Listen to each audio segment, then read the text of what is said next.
You guys, welcome back to my channel. If you guys don't know, and if you are new here, my name is Alexis. I haven't really decided what kind of content I want to post on my channel. I'm a very random person.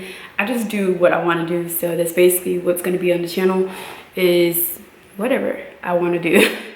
So yeah, today's video I decided to basically tell you guys I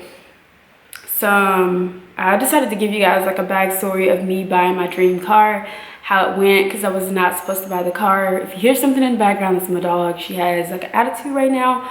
I don't know why, but yeah, I want to give you guys a backstory on how I bought my dream car, and basically some pros and cons of having a Jeep, things that I did not know, things people don't tell you in these videos when they're doing these car tours, and you're like, oh my gosh, I gotta get a Jeep. And then you buy a Jeep, and then you're just hold up now, you didn't tell me this, you didn't tell me that, I didn't know this.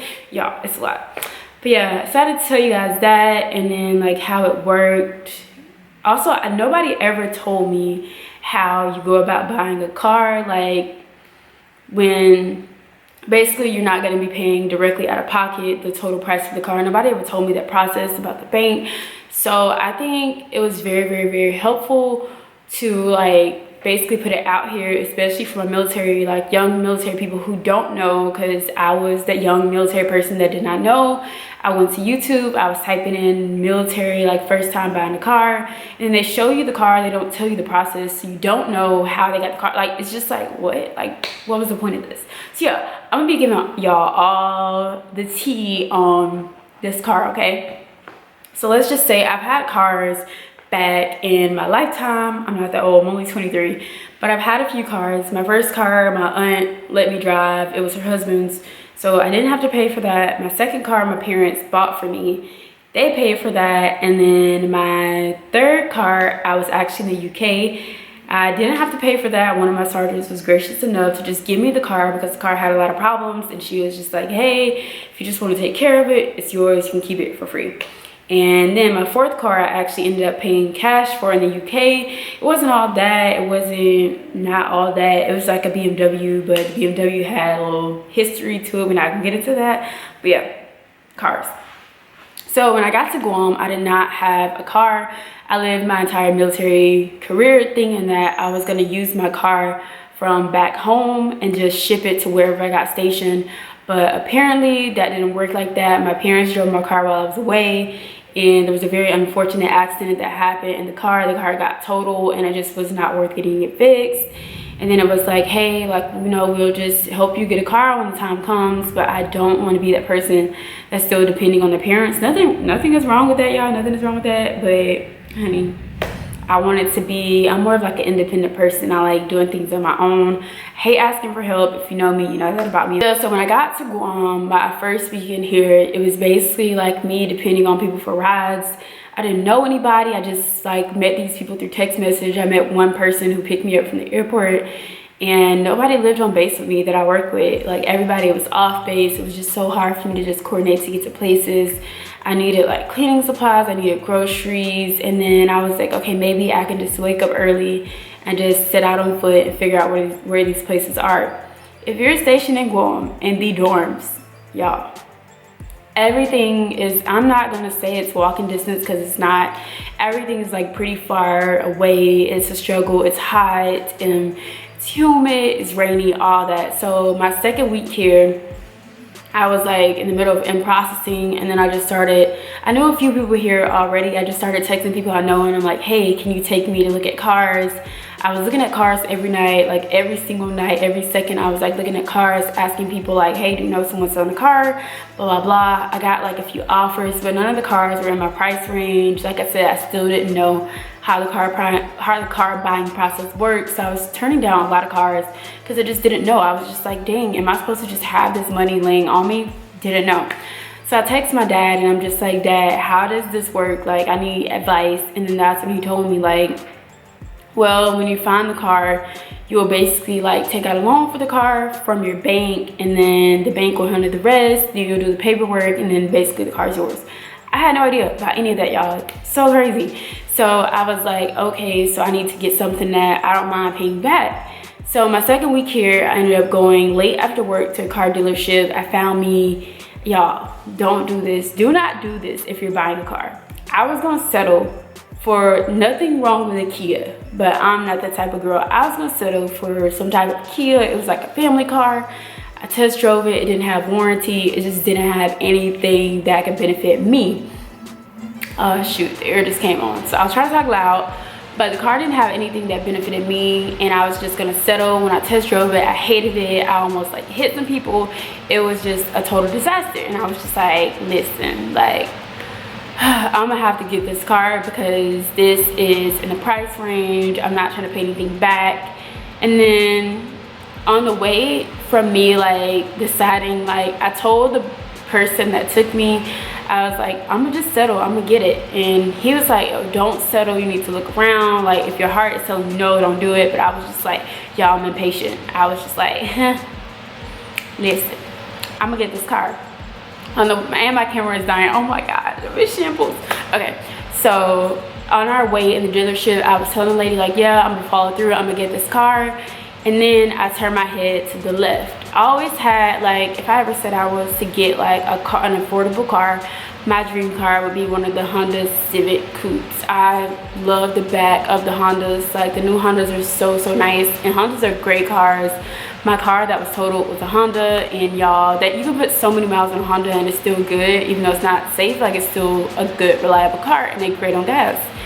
So on my way inside the dealership, I seen like a Honda sitting on the platform. If you don't know, I love the color red. I love cars in the color red, and it was a red Honda Civic Coupe.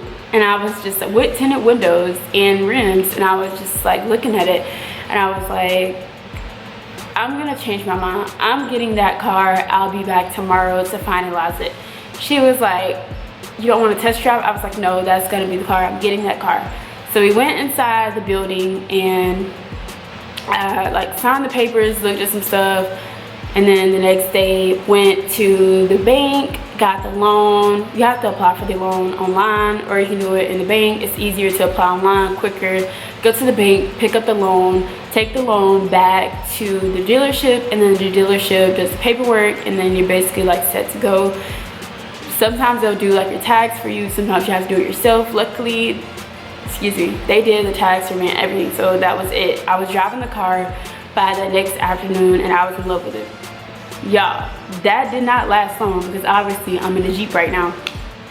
So I really love my Honda, perfectly fine, but living on Guam, the roads are very horrible. It's very hot. It's just not a place to have a sports car. And I say sports cars because if you see those Hondas, they are basically sports cars. But it was very reliable, great on gas, like I said, perfect. But for living on an island like this, it just was not an ideal car. I had no space. I also was moving. It was just like I needed space. I needed a big car that could withstand like the potholes, because sometimes you can't avoid them. And I had already like popped the tire. Y'all, it was just a lot. I was just like, I need to get a car, like a bigger car. So my friend ended up getting a Jeep, and me and her were talking about it, and then she let me ride in it. She put the top down. I was like, girl, this is nice. Your girl like this, okay?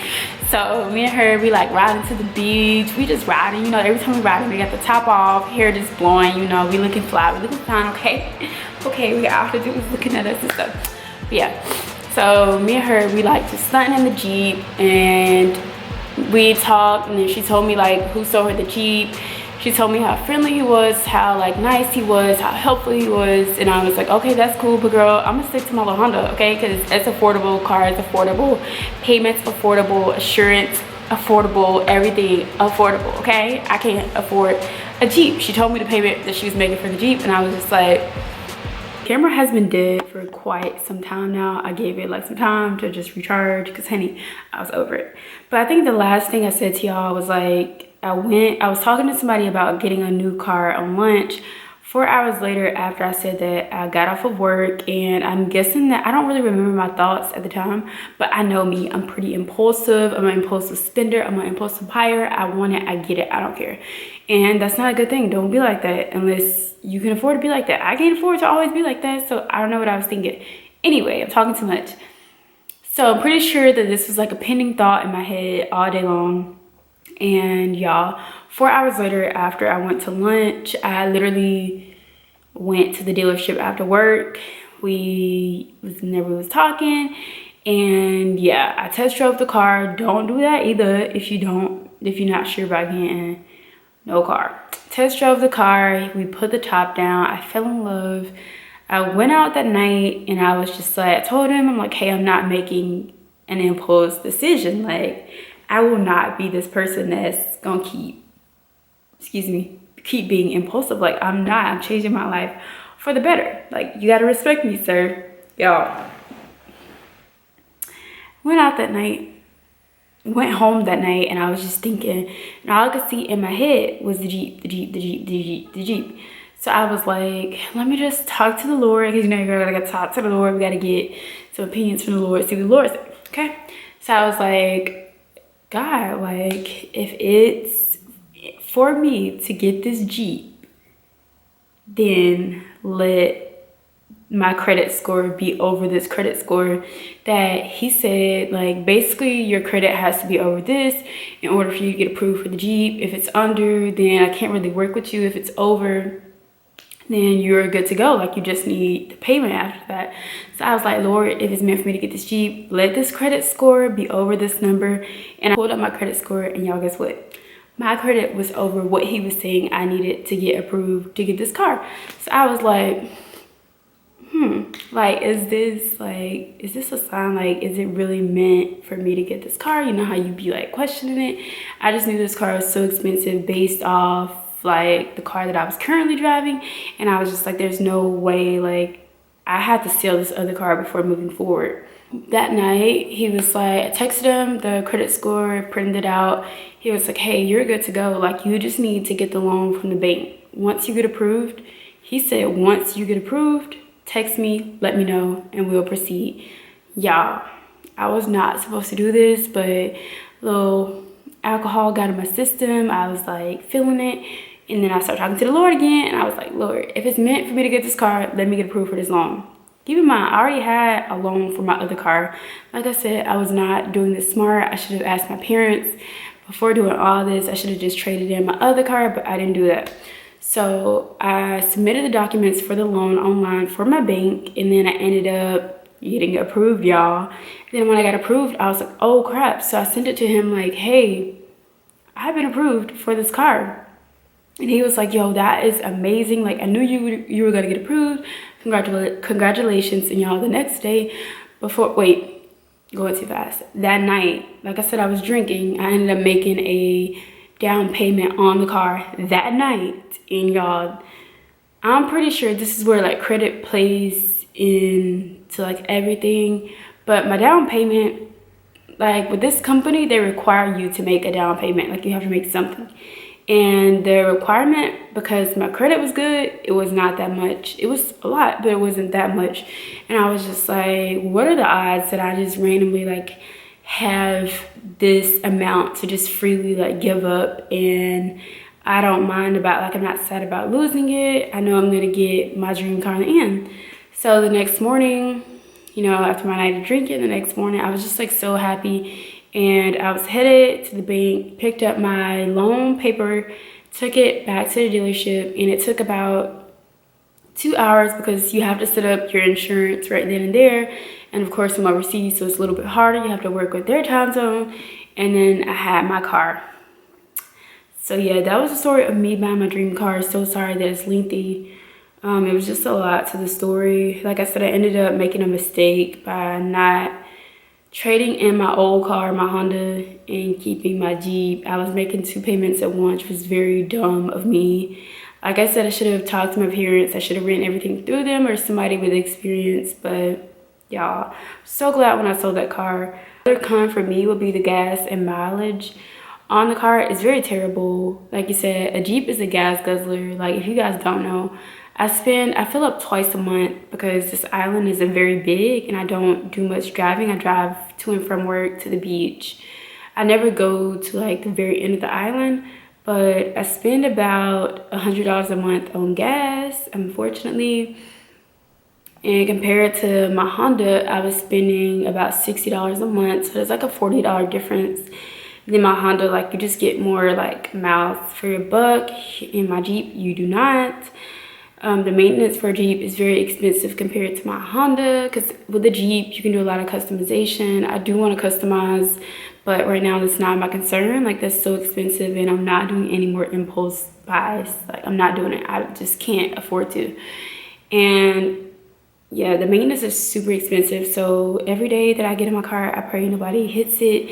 I pray nothing is wrong with it. I pray that everything is working, everything is functioning. Like, y'all just don't understand, honey. Like, and then I'm also on like an island in the middle of the ocean, so to get products and things out here, it's so expensive. The wait time is so long. I just don't really have time for that.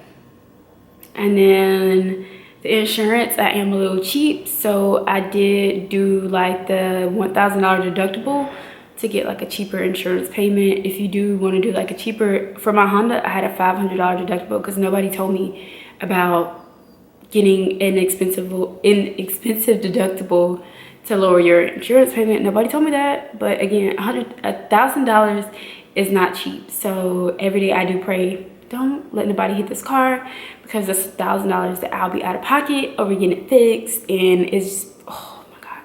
Yeah, my soul is like crying right now. So yeah, in my Honda, I did a $500 deductible. I'm not ashamed to tell y'all, like, anything like $500 is way more comfortable than $1,000 to me. We gonna love this Jeep until it stopped loving me.